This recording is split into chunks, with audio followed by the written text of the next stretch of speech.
Ito na yung cake na binake ko kagabi, hahatiin ko lang. Pakita ko sa inyo kung paano yung yung paghati ko na ang gagamitin ko yung thread, yung sinulid. Maganda rin pag itong thread yung ginamit mo pang hati. Pantay din talaga yung pagkakahati nung cake. Dapat pag gagawa ka, kumpleto na lahat sa tabi mo. Ito na yung ating custard. Tapos chocolate. Urong natin konti. Ito mahirap pag super moist.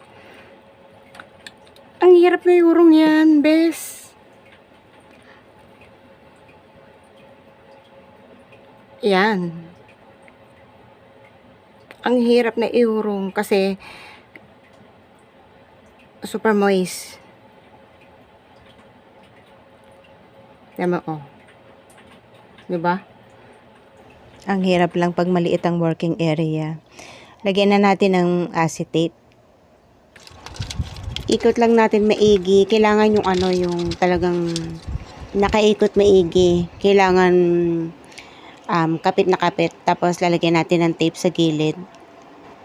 Tapos ito na yung pinakaunang filling na ilalagay natin, yung custard filling. Depende na sa inyo yan guys kung gaano karami yung ilalagay nyo. I-spread lang natin yung custard filling.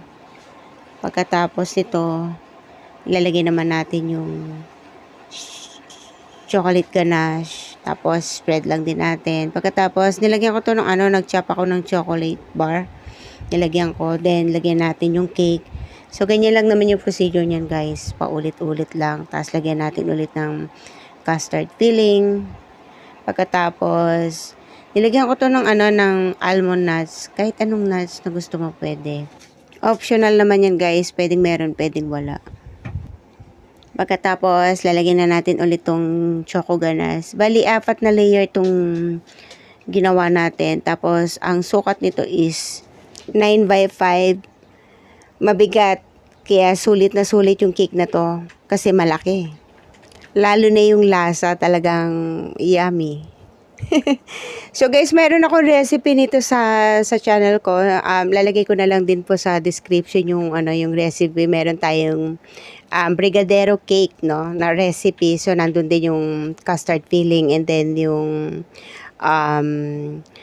choco ganache filling. So nandun lahat yun. So ito na yung pinakataas. Ipa-final na natin yung taas. So lalagyan ko ng choco ganache sa ibabaw para ito yung magsisilbing sealer ng cake natin. So bago natin lagyan ng custard cream, lagyan muna natin itong chocolate ganache. Isang tip guys, to keep it moist yung cake nyo na ilalagay nyo sa rep, lalo na pag ni-slice, ilalagay nyo sa sa mga sealed container para hindi mag-dry yung cake. Kasi kahit sabihin nyo pang super moist yung cake nyo, kaso nilagay nyo naman sa rep ng naka-open lang, walang takip, hindi nakalagay sa airtight container, ang mangyayari nun, magdadry at magdadry talaga. So, kailangan yan nakalagay sa mga airtight container or lalagyan mo ng cling wrap yung cake. Tapos na natin, lilinisin ko na yung gilid, syempre para mas maganda. Kailangan talaga neat, no? Kailangan malinis, no? So, pagkatapos nito guys, nilinis ko muna din, nilagay ko sa rep bago ko nilagyan ng cocoa powder sa ibabaw. So, ganun yung ginawa ko. Kailangan mas stable muna yung cake bago mo lagyan ng cocoa powder sa ibabaw. So, syempre nilagyan ko ng maraming cocoa sa ibabaw. Masarap to kasi yung lasa nung mapait-pait. So, ganun yung lasa niya. So, pagkatapos, syempre lalagyan na natin ng ribbon. Ito yung mga design na simple lang pero pang malakasan. Iba yung dating. Bagay ito dun sa sa mga mahilig sa mga simple lang, yung mga ayaw na mga masyadong mga bonggang-bonggang mga design. Ito yung bagay sa kanila. So yan na, okay na yan. Tapos lalagyan na lang natin yan ng happy birthday na topper. So yan lang yung pinaka-design niya, di ba? Ang ganda tignan.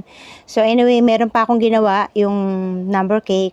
47 to guys. Kasi si hubby 47 years old na. Yung cake nitong number cake natin is mango chiffon cake. And then, nilagyan natin ng choco ganache yung pinaka-icing niya. Masarap. Nag-blend yung, yung lasa ng mango cake dito sa choco ganache. Tapos, nilagyan natin ng icing sa ibabaw. Nilagyan ko ng whipping cream.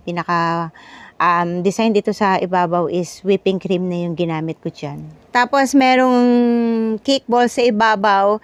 Yan guys yung yung pinagtabasan ko lang kanina dun sa sa brigadero cake.